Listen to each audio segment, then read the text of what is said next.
ಹುಟ್ಟಿದರೆ ಕನ್ನಡ ನಾಡಲು ಹುಟ್ಟಬೇಕು, ಮೆಚ್ಚಿದರೆ ಕನ್ನಡ ಮಣ್ಣ ಮೆಟ್ಟಬೇಕು. ಬದುಕಿದ್ದು ಜಟಕ ಬಂಡಿ, ಇದು ವಿಧಿಯೋಡಿಸುವ ಬಂಡಿ. ಬದುಕಿದ್ದು ಜಟಕ ಬಂಡಿ, ವಿಧಿ ಅಲೆದಾಡಿಸುವ ಬಂಡಿ.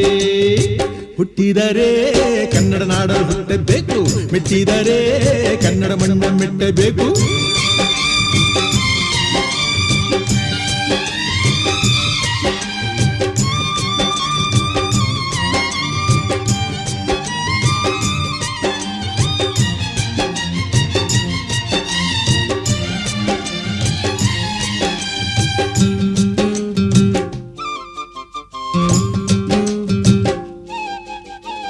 ಕಾಶಿಲಿ ಸ್ನಾನ